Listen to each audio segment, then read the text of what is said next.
Calaroga Shark Media.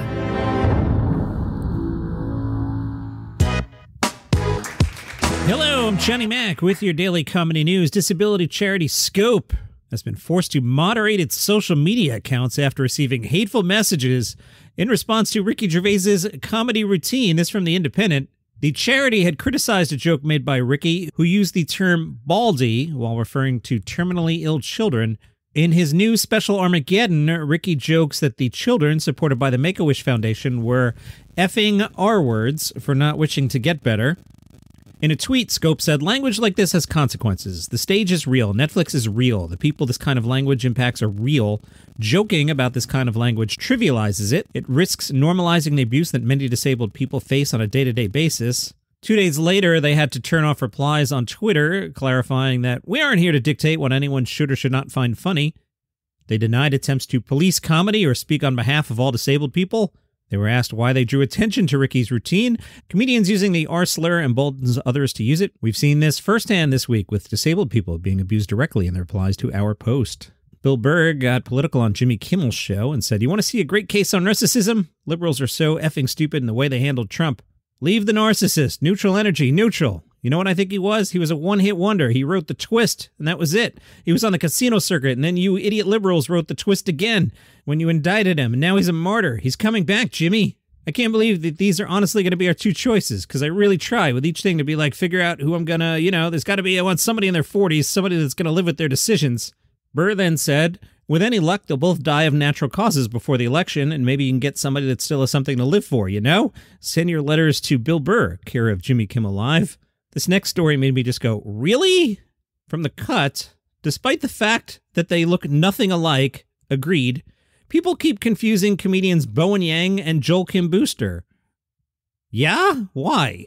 The Cut says, "It's pretty easy to tell them apart if you have at least one working eye, a modicum of critical thinking skills, and didn't sleep through your mandated DEI training in 2020. Last week in an article, The Hollywood Reporter included a tweet of Joel Kim Booster's as an example of a notable celebrity speaking out against Juliana Margulies. However, they also referred to Joel Kim Booster as a, quote, Saturday Night Live comedian. He's not. That would be Bowen Yang. Bowen Yang, who is not Joel Kim Booster, addressed it on his podcast, Las Culturistas. Bowen said, "Also, I don't think so, honey, Hollywood Reporter, for still confusing me and Joel Kim Booster in an article about this whole Juliana Margulies thing, an article that's reporting on racism." Co-host Matt Rogers said, "How ironic is that? Made me so upset. It's an article reporting on racism, and then you do the racist BS of SNL comedian Joel Kim Booster." The first was in 2019 when Hollywood Reporter shared a photo of Booster alongside an article about Yang's hiring at SNL. Jeez. The Cut points out, what's odd about this situation, it's not hard to tell Yang and Booster apart. They don't look similar, their comedy styles are different, and one of them wears glasses. It's much easier to tell them apart than, say, Jimmy Fallon and Jimmy Kimmel. Chevy Chase fell off a stage, and I think it was real. TMZ has the video footage. I watched it. I don't think Chevy was doing a bit. They wheeled Chevy on stage for a Q&A conversation after a screening of 1989's National Lampoon's Christmas Vacation. Chevy stands up, walks towards the other side of the stage to wave hello, and then seems to stumble and fall off the stage.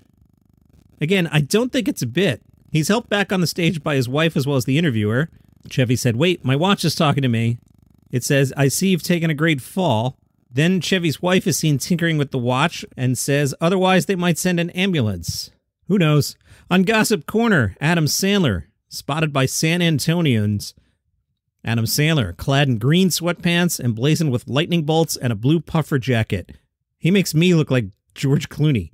San Antonio local Alex managed to get a photo with Adam Sandler.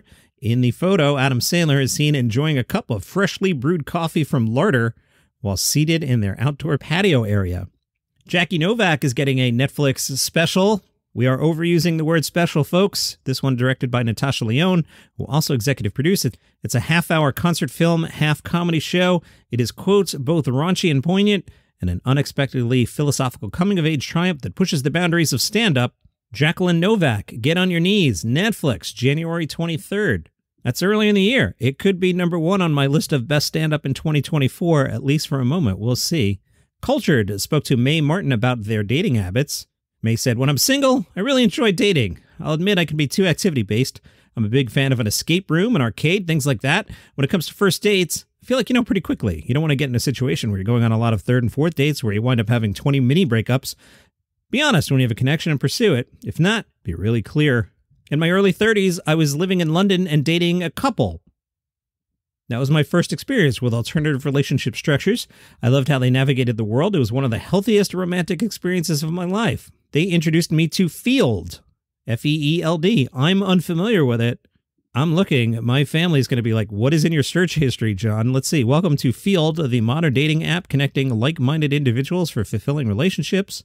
The Google machine tells me it facilitates communication between people interested in ethical non-monogamy, polyamory, casual sex, kink, swinging, and other alternative relationship models.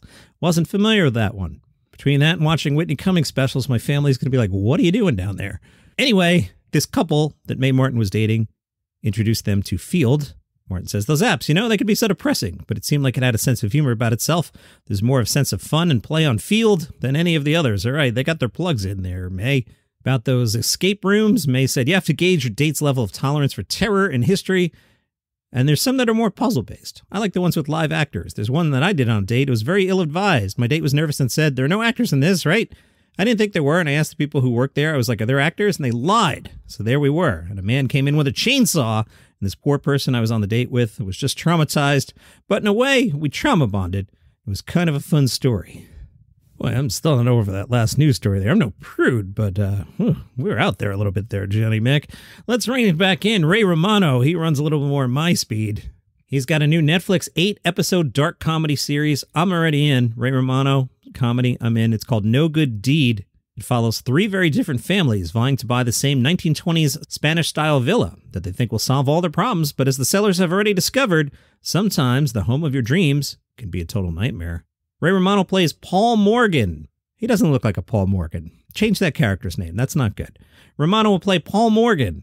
Constantly stressed and flat broke, Paul is a contractor, desperate to retire, pay off his debts, and escape L.A. He thinks selling his beautiful Los Feliz home is the solution to all and his wife Lydia's problems, but his past mistakes will continue to haunt him.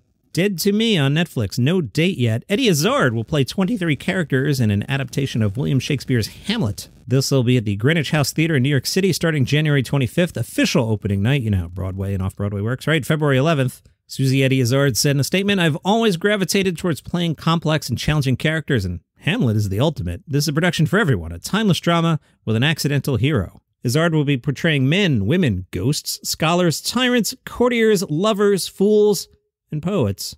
If you missed out on Comedy Fantasy Camp, well, good news. Comedy Fantasy Camp Volume 2 with Adam Carolla and Jay Leno starting up in February 29th. It's a leap year. It's a March 3rd.